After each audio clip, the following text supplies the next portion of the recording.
Pe he ne fiafi hi fōrewa pe koe uhi koe tō naki ia. Aia koe aho na ambo mo e sāpate. Koe ia e aroange a sifa koe are matea.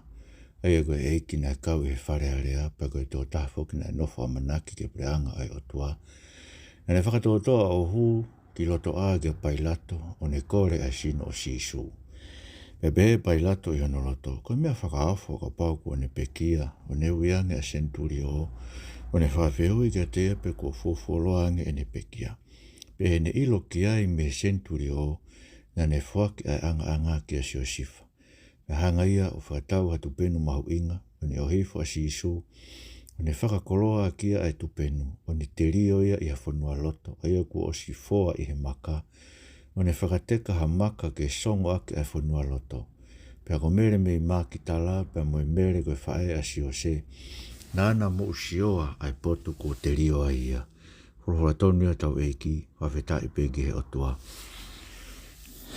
He atua mau whamaroa ke te koe whainga maare mau mau e ahako toa be. Mau whanonga ke reo whai whakamuui ai a whiana whai ho mau whakahino hino. Ai halau tau ke mau whanonga i me taim ki i tāni tina. Mau kore, halo whama ke tatala po urime mau ngahi atamai, whakamuro mau ngahi loto maka. Petuk mau lau maari maa oni, kine tōni ki mau tolu ke hiko vewe me ngau haako toa peo e kovi me mau mo ui. Ka lawa ke mau tarianga vai ho wholofola ae kune mawhai ke whakamo ui o mau lau maari e Sisu Christ ko mau whakamo ui. Amen. Ko kore ke uwhanga i benga i tara whakatapu toa peo whakafaket pe me wharen ka tā mau ma whaparu whakakota tau programa whakaui ke koen whalawararo te halako tofa. Pea taitai te rei mo tolu tau te tau whawhelonga e proklamani. Koe ahoni te tau tokanga ki he talanoa o e terio o Sisu. Ange koe ko mo whanongo ki ai ko lau atu, ko maake vai tahani maia pa koe ves whaua ke whawhitu ko e talanoa o e terio o Sisu. Ange beho koe ko whawharea tau ngai proklamani, ke nihi no whakaukau te koe ngai proklama mo tu ai na hiti morge mama. Ko a kosi benia sabate a tahiwa, koe wafi mātolu, wafi watolu, whamoremore, wafi watolu, koe wafi mātolu, wafi watolu. Pea kuhinga tau tokanga ke talanoa e pekia mo te rio eiko Sisu Christ, pe koe ko whaampe ke mau inga maarie ke te tau tolu.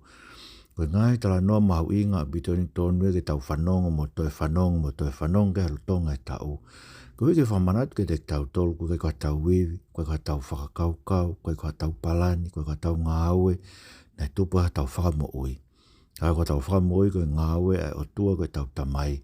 I e ne whaka no aroko Sisu Christ ke hifu maa pekia, pea terio. Pa kono terio e ni tau tokanga ki ai, i he talanoa koe ni oe ahon. Koe whiu ko whai ke te tau tolu, koe hamea te tau wako, me hono terio oe eiko Sisu Christ. Ki talanoa koe ni kuhaa, ia maake vai tani ma, pa koe vesi whaua ki e whawhitu. Pa koe ngai mea la lahi e nima. Ko whaam ke o mai e koe ngai mea la lahi e tau wako, me talanoa hono te rio o eiko Sisu Christ. Ko urua ki, na te rio eiko Sisu Christ i he aho toko naki teu o e sāpate. Ka mai vesi whaua, maake vai tani ma, pe i he ne whiawhi forever. Pe koe uhi koe toko naki ia, aia koe aho momoa i e sāpate. Mauinga pute te tautora aho koe ni koe uhi, koe aho ni na e ngāhia i e tangata i e kamataanga. Tānoa ka senesu hai ruagi aho e nima koe, ruagi aho e nima o e weekend e ngāhia e otua e mea kotoa peo teu e ātakai, teu atahi, teu e whonua, teu e mea kotoa peo koe aho hono, pa ne ngāhi rewa e tangata ku e whiawhi, pe ospe ne ngāhi tangata pe talamai, pe e whiawhi pe pongpongo no awhitu, pe nai mālolo e toa ne whakatāpui, ai aho hono whitu. Tau ilo me tohi koe a hei pe lū vai whaa, o ikai koe pehe koe ne mālolo whakatāpui ha aho. Ka koe ne mālolo koe ne hanga whakatāpui ha wheitu. Koe mālolo anga whakasāpate ia. Aia koe uhinga ai mālolo whakasāpate aho no whitu. Pe kai te aho no valu. E maino te tau tolu. Ko tau taimi he māma koe ni ai aho mo e po uri. Tau taimi he māma koe ni. Oku omi ki tau tolu heo tuaki heni. Ke tau nofo heni moe amanaki ke mālolo anga. Kabana i kai ke tō e tangata, ke humai anga hara uri e tau mo ui, Na tau mihi mo ui beba tau kore ke iki e ki whawawe mo mau taimi hen. Ka awe ki mau tolu ke o malolo anga whakasapate ko ike tau nofo ai mo a whiona ke mau inasi e ngahi fia o langi koe ko ke tōnake o teu maaho kakai e malolo anga whakasapate. Kai ke ka koe koe humai ai tō pe tangata pe afu hia ma tau whaahinga talangata amo e mate kono uhinga ia. O wikai te tau maua whie maari e mo ui koe ni. Ka kua whaino hino ki tau tolu he mo ui koe ni. Koe tau ngāwe koe mo ui koe ni, ngāwe aho e ono. Pa tau mālolo i aho e taha. Ko whambeke tau tā ea tue fo inota koe, koe fo inota whakatohi tapu ia o e whakatupu. Ai whakakau mālolo ai tangata mo ne kau tamayo eiki, mo ne kau nanga, mo ne whangamonu manu i aho hono fitu. Koe ui na e pehe a hono whakapolokalama i ho tau sino e he otua na ne ngauhi ki tau tolu. Whalawe kia koe ngō uhinga la he ua, whamalolo ea ki tau tolu a sāpate e he eiki. Pau tau tānoa he ni ke sāpate whakakristiani. Kono uhinga ko ringa uraki koe koe whakatupu, mahina ki tau tolu ne whakapolokalama e tau sino, ke tau ngawe a he ono malolo aho e taha. Pako inga ono ua, koe hei koe no whopulaga e sileri koe ispite, na kai ka malolo ia lo tonga nau nof populaga kono veteange ki nau tolu pe tutuni ki nau malolo ko matarewe nau tau he sāpate i toafa ko hei ke whamanat ke te ki nau tolu kuo nau tau ataina me nof popula ko i kai ke i whapopula ki nau tolu ke ngāwe mate pe ke mamako ni bako pe koe ko mea nere apite ke tau whamanat ke tau mo ui nau tau kau tau toi ka kai ko ngāwe mate pe mamako ni o tau whakau koi ape ke whakau ke mea ko tau peo ke tānak ma awe mama koe ni. Hei kai te ke awe koe mea tae aho mate. Koe ke hakato i o whetau ke whao i hao mea e taha. Koe mea be tahe tokoni ka te koe a koe te ke malolo ai mea o ngā we. Ke alu o wheohi mo e ko Sisu Kraisi. Koe uhi koe wheohi anga koe Sisu Kraisi mono kakai. O tau wā mo ui mo e eiki. Ke tukuange ne wholofola ke whaino hino a ki tau tolu. Pea ririwa ke tau mo ui e ne wholofola. Pea tuange whioi anga koe no kakai ke tau ke hoko ke whioi anga tau. Whe whakalotolahi aki ai mo whe whakai ai aki ai tau mo ui ngai mea kotoa pe. Koe ngai mea behe, koe ngai mea ia e tolonga koe ki toa whaitoka. Mai te tau tolu he whakaukau e māu. Koe ngāwe be whai mai e ko Sisu Kraisi. Koe ngāwe be e tolonga. Ka kuhinga behe hono te rio Sisu Kraisi. I aho no ke whamanat mai ka te tau tolu. Koe pekia ai e ko Sisu Kraisi. Koe heke ne whakaava. Ai matapā ke tau huai ke mālolo anga whakasāpate koe o eiki. Tau kau whakataha mo ia. E mālolo anga whakasāpate. Tau mai te tau tolu he pelu vai whaa. Koe tau tangata koe ne tuang koe na nau whanonga i toa whaa. Na nau whanonga me amanak ke mālolo anga. Kane kai ke nau hū ki nau tolu koe koe na nau tae tui ki nau toke wholofola ai o tua. Ki heongo ngurei koe na talaki ake ai kosperi. Kau ki tau tolu koe tau tui. O tau hū ki tau tolu ke mālolo anga koe. Ai tau kei heni be. Whai tau ngai ngāwe ma ngai whatongia ke heni. Ba tau mālolo he aho hono fitu. E whamanatu ke te tau tolu. Whamanatu ke te tau tolu. Ai aho. Ai mālolo anga whakasāpate ko teu e o tua. Ma tau tolu. Ma te whaka tau tāna koe ke aho no fitu. Ko tau uhinga tau tau ke ulaki aho o e wike. Ako nuhinga tau mālolo e ngo aho e ua. Na hanga be he sivilaisi koe ni wha uesite. Tutuni ke tau ngawe aho ni mālolo e ngo aho e ua. Ko hei ke whakatou mao loa pe. Ai sāpate whakasiu. Me sāpate whakakaristiane. Kuna whakatou mao inga loa pe. E lau ai tohi tapu. Kani ongoia. Nuku mai whoku hawa ke he aho fitu ia. O whahalaia ki tau tolu koe ni. Tau nofo sāpate whakakaristiane. Tala koe tau loto tato ke la a. Me hawa ko whamore more peo ke. Stau ngai to koe ni aho fitu. Kui kai kaha mea pehe. Kui kai kaha mea pehe. Tau tauhi. Ai sāpate rak aho e wike. Koe tau tau sāpate rak aho e wike. Koe hui. Koe aho nai toi tu ai aho tau eiki hui. Koe eko Sisu Kraisi. Pea ku tau whamanatu e tau tānoa ke wike kaha u. E tau wao ke tānoa ke māke vai taha ono. E tānoa oi whakatoi tu. Kai ke. Kono uinga mahu inga ke tau māro he aho e taha. Ka bau kai te ke māro he aho e taha e wike. Maina koe tangata koe whine manu koe. Ke hanga e koe tuanga o mo ui. Ke whakakau koe tāna ki koloa vewe māma koe ni tokua. koe mea ia ku tuunga ki ai mahu inga a ho mo ui. Sio ke ngai mea ku ke hea i ho mo ui, peka inga tai ka kapati ke ngā aue a hai fitu he wike, te ke puke ngai make ke koe ui, ne kai ke huanga e tuae ke ngā aue pehei, wha ngā aue pehei o tau sino, e sanga e tua ngā tau sino tutuni, aho e ono, malolo he aho e taha. Pehanga si blasi koe ni wesi te, ko si blasi whakaristi ane ia, tutuni, aho e nima, malolo he aho e. Tau whaweta ia ke tau tua, ka koe uhinga e hano te rio ho tau eiki, uhinga e ne pekia, i aho toko naki teu e sāpate, aho e koe ngā hea ki tau tolu, tene whakatupu fo ou ki tau tolu hen. Koe uhi, kene hanga teu ki tau tolu ko kakai, ki tau malolo i hano malolo, anga tene whakatupu fo ou ki tau tolu.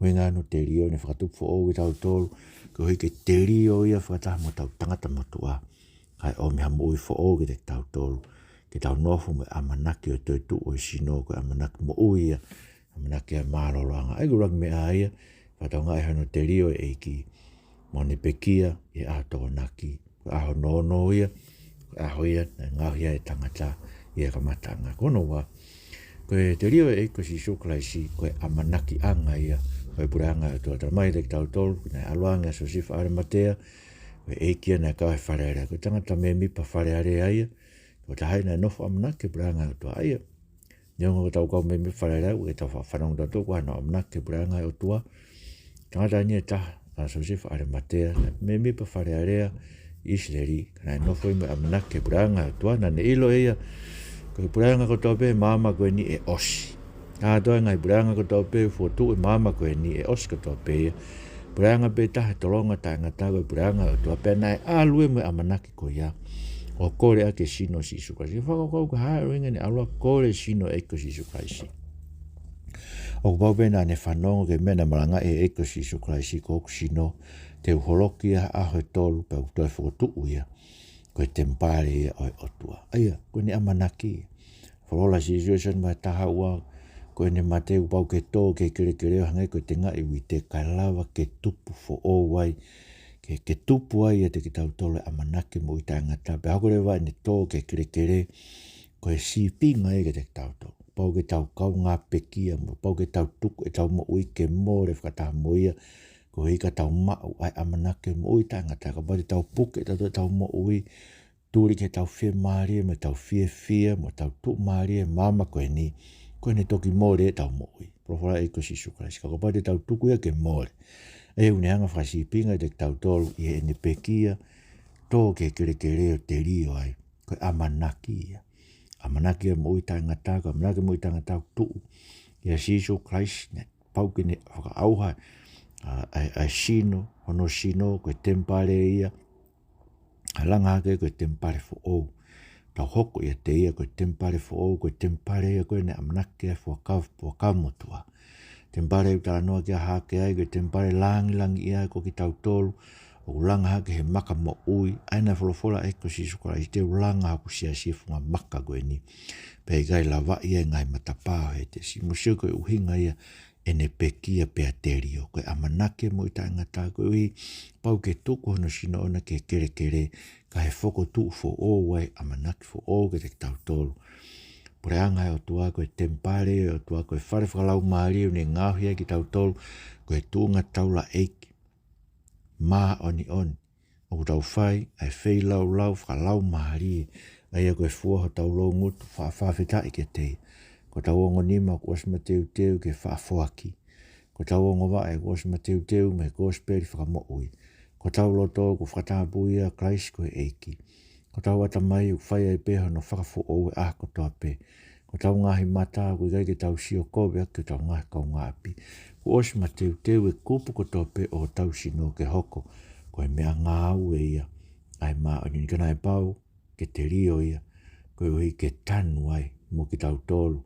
Tanu whakataha me tempare motua me tangata motua o ki tau tolu. Ko e koe amanaki, koe whakatupu fo ou. Koe amanake, whakafo ou mo uiga, manake buranga hevani. Nei tu ua maka tu onga e pau ke te rio e ko Sisu Christ. Koe uhi. Ai whakatoe tu ua i tau maa mo uia fo ou. Whakatoe tu ua koe maka. Langa i tau tolu koe tempare tapu. koe whare whalau maari o tua tau hoko e koe tunga taura e ki maa oni. Ko hono tolu, koe te rio e ko Sisu Kraisi, ko hono mātua ki whakapapau i ke te tau tolu o ene pekia. Tara maina e pehe e pai lato i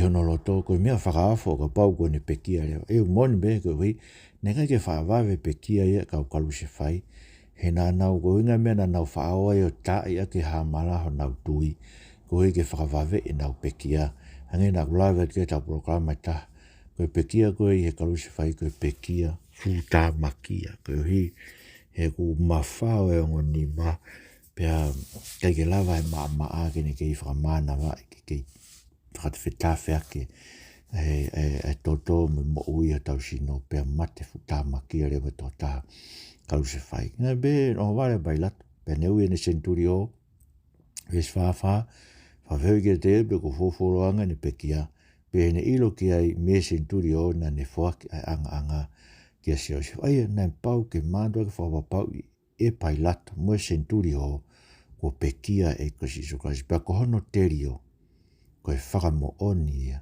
nai pekia. Ko hana uhinga, ma uhinga ke te tautol ke whakamo oni i, nai pekia mo oni au tau eiki. Ko hui ko ne pekia, ko hono totongi osi ia, o e tau ngahi anghala. Uhinga ne pekia. Ko hinga no whakapau i ko pekia, ko hui ko ne pekia, ke lawai, ai tau ne ave e tau mate, ko ne pekia, ko totongia, o e tau ngahi anghala. Ko totongi osi ia. Ko whawhakokau ma be, ke whapapau i koe ai pau ke ne pekia, ko hange koe tohi resiti ko te mao te alofai te whakatau, pa te hao totongi, pa mao te resiti, pa te hau mai ki tu au eke security, ke whapapau, ne kai ke te kaiha. Ke whapapau e te koe te resiti. E koe pekia koe e koe Sisu Kraisi, ko hange koe te resiti e te ngahenga, ko os totongi os. Nau tau he ki kāti nau mao he ko alo tau e ku kāi ki parking e ta. Pau alo totongi, pau hau tu mela i pepa koe nai au mai paid in full. Ala i receipt koe nai au mai me parking i pau tau. Koe he whakatata e ia kia te au ai mea koe nai whai e pai lato me centurio. Whapapau, pekia eiki, koe hi, koe ne totongi osi, koe ne pekia ai eiki. Koe ne totongi osi e ho tau mo ua, koe ne tuki whao ai. E futohi mo ua koe nai tu o whakamo ua ki tau tolgo tau pe, koe hui koe tau ngahi anghala. Osi, totongi osi. Tamai koe ke rea tau ngahi ngāo i tato e langi, tamai he peluwa e taha ua, koe tā peo kalaisi o urea ke whakamore more. Urea ne tala ke tamai kua whakamore more, kua osi totongi osi o tau mo ua. Mea no whaa, ke ngara be mahine te tau tolu ne te rio e ki aho no, ne pekia aho no, ke hui ke ngahi a tangata fo o te wai ke maroro anga. Ke ngara be, ke te rio e ko Sisu Kraisi, ke amanakia branga o toa, ko hui ko pau ke te rio e tau ngahi. Ko pau ke tu ke more e tau ngahi mo ui, ko hui ke toi mao mai. Ke ngara be, ko hono te rio, ko whakamo oni ia na ane pekia, ko hui ke to tongi os tau ngahi anga, ko mea no whaa. Ko hono te rio, ko e tanu ia o e tau mate. Sio ke anga no teu si ono sino ke pekia, ilo ke tamai ves whani ma, pea ne ange anga ke sio sifa, ves whahano, pea hanga ia, pea hanga sio sifa, are matea, o whatawa tu penu mahu inga, o ne ohifa Sisu, o ne whakakoroa kia e tu penu, o ne te rio ia whanua loto, aia, ko o si foa i he maka, o ne whakateka ha maka ke songo aki, ai whanua loto. Mo mea be koe mate, koe tutu unia o e angahala. A koe te mokai ai a kau, mea ne tala koe o tua koe kia, iwi mo atama, te mo mate. Koe mate, koe tutu unia o e kau angahala. Sisu Kraisi ia, na i kai hane angahala. Kanai ai e he o tua, ai e na i kai tene ilo angahala, ke lawe ke tau ngahi angahala, koe uhi, ke tōpu hene pekia, ke tau mauai ai maa oni whaka o tua. Ka musike hono te rio. Te rio pia hange be hano te rio tau tolu ko tau pe. Ia be a te upekia, ia te pekia, kofu a ki tau tolu pe, ngai koroa, kofu ki tau tolu ngai koroa, tuke pua mate. Awe te rio, ta tau to pe mone, kuhanga he te rio Sisu tara mai. O kui kai koe pekia ni a Sisu na te rio ai, ia koe uhi hene kai tuha ia ke pekia, hene kai hane angahala. Koe pekia ni a tau tolu. ko ho mate mo ku mate aini na faya e ko Sisu Christ mo nga vile te tauto tamai e Paula ke te tauto le close vai wa vesi wa noa na tau kau ngā pekia mo Christ ke ngai elementi te whakai mama ko e lotu nga ko te tauto no fai kai mamahi ngai mea whakatu asino o lotu tau tokanga ke no ngai mea whakalau maari bau e tokanga ko ngai mea whakatu asino fua kawenga mono lakanga mai o mai ngabe tau ngai lakanga pa ngabe ke fua si ngai fatongia ke ka ko nga ka pau ko ngai me tu wai ho lere tu wai ho amanaki o ku more ho taimi o ko i o fai ngai me ko ia he tau ke hau ko fai ngai me ko ia ko ku ke o si ma e ko mo ui ko fa mo ui ko e ko Sisu Christ ko na ne pekia ia ma na ne totongi o so ngai ang hala na ne ave ho mate ko mate ne ave Christ ai be ate mate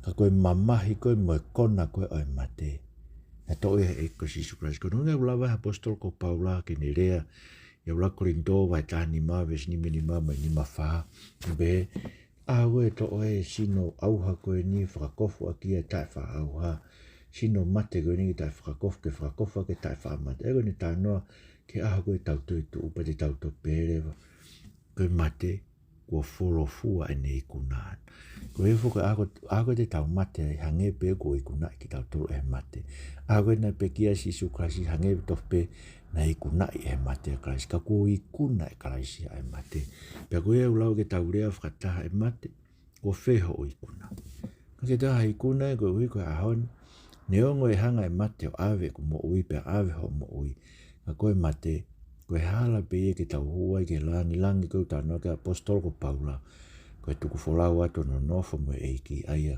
o kurere i lahi hake noa pe ia ko e mate ko e asiria whakakoloa e Kristiani ko e he te tau alwa ki tau tolo o whiohi fie mo e ki e potu ko e uni tala mai ko e ape ta mai lahi e ngahi loki e ko bau nai kai te utala ke te moto ka te tau lava lea hangi ko Paula e mate ko fe ho huhu mantu ko e huhu mate meu whairi fia mate ko e angahala malo inga ngala ko e lao pa tohi o tua ne lao tau loto ke whahala ia ki tau tolu pa meu whamamahi e mate ko ilo ko kakai unau tala mai ka te au te nau teu mate ko tala mai unau teu nau si ilo unau si mau ko ke nau ilo na toko inga pena tau nau si ilo e te ato e mea e whelave ta min ko e nau mate pe ka koe oua te ke tukuanga ke whamamahi i ko e o angahala ka ke hanga ke e ko Sisu Christ pa ke rea o pehe ko Sisu ko ne pekia ave ai e kungahi ia ko Sisu ko ne pekia ko e uhi ko kungahi ang hala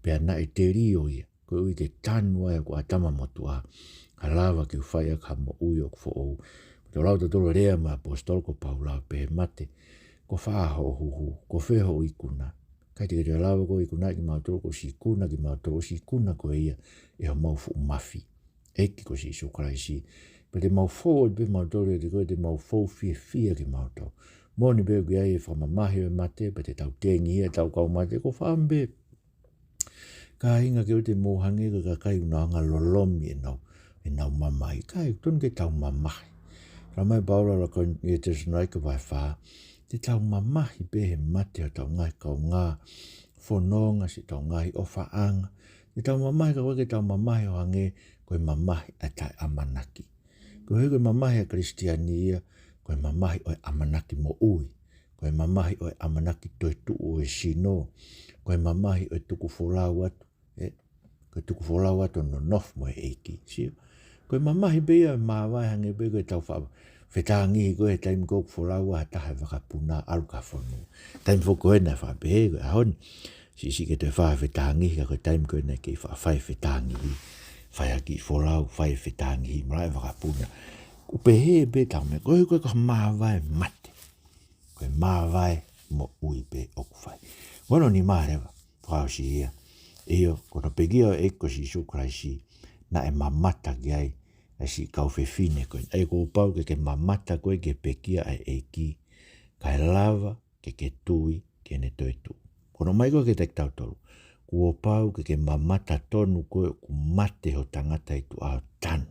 Whataha mo Christ.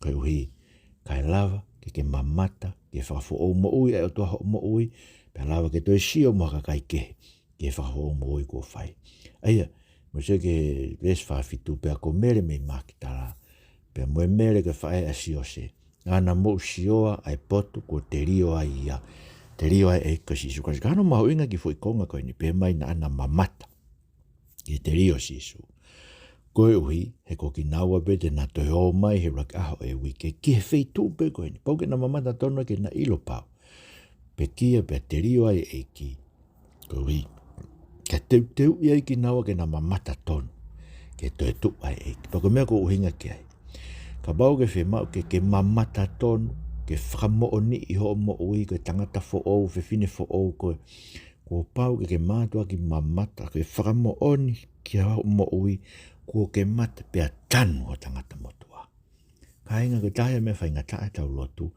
ko hinga ku manuki pe a ngongo kovia hua whae e kia tau whae lotu ko heu tau whae tau lotu ko te kai ke tanu o tau tangata motua tau kei whaia be fu tangata motua fu tangata pore fu tangata koe pore he no iwi mo ene maa oni tangata koe ni ukune whai be ke mata rei ke sio ai kakai mea kotope te hege ne maa ue fia o rangi ko riringi ke ne mo ui whai fia mea kotope koe whai maa he eiki toi tuu koe ni ai eiki ofa koe na pekia koe ke tau ngahi angara to tongi os tau ngahi angara kua pau ke sio koe ke tamai apostolo paralo ma vahe o no kua pau ke tau ke ihoko ata tole mo ui angahara ia koe hito kua ke tau behe whakamore ipik tau tolu e eiki kai more ke mama hau anga vewe tau mate ke angahara ka tau kei mo ui e ku tau tolu ko baptaiso mo karaisi baptaiso ki tau tolu pea tanu ki tau tolu e ene pekia ke tanu ai ho tau ata motua ke tau sio ki ai pea sio ke kakai ke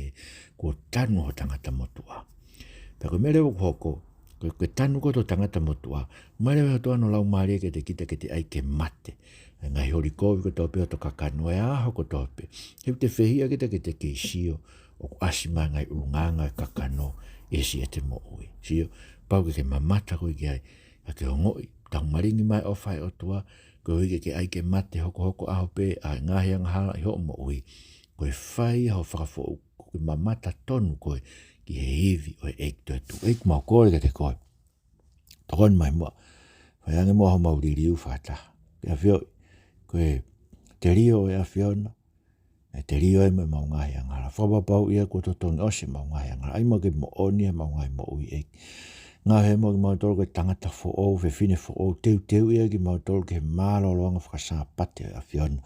Ko hiku ke pekia pe te rio ko e aho toko naki teu, e mālo loanga whakasāpate. Ek tāpaka ki mai se mau whanua, tamatu ia tu pou no mataini kui ni na spau, pe heke whare tu pou. Ang haloto apasia o tua ke te ngau tolu. Pe heke ek pare mia anu pou, Oga meirik mune kabinet ka masia whare rea mo ki nau tolu. Ngā ki nau tolu e tō mawhika kautaki kwa pasia o tua e mea kotoa pē. E beheke si ngai whamiri kotoa pē e whanuani. Tu mua tua ke mau whaia pasia, mau tauhika te koe e fia, pa mo e tete pē a kotoa pē. Koe uhike mau ilo koe awhi whakaauhae a whiona. Mau pasia ke te koe mea kotoa pē mau mo e Sisu Christ ko mau whamo ui. Amen. Kai ngā tau whawhitai ki o tua. Lawa programa ko ini whamaralahi katarina to ka mamaka masika o ngāwe whaeni ki whawhainga maari e programan whamarala te kumotolo ko tau pē kuma whamea mai tau programa whamarat pē tau orita whawhamiri whiaf pe koe pongpong e whiaf mai pongpong ui mai ki whanau lau e wholofola pēr mō lotu lau hawahe e whao e toi tapu e aha ko tau pē koe ki ose toi tapu tō taha o lau e tau ko tau pē ia ngai hanga hala e mo ui vete ke he ki rotonga o kei whainga maari e pia kei ala mau. Ko mara to mo mea mai ko ofara te mo tolu to pe ta whawhilonga ke programani. Mara wito mo mea mai mo mea tua whatu.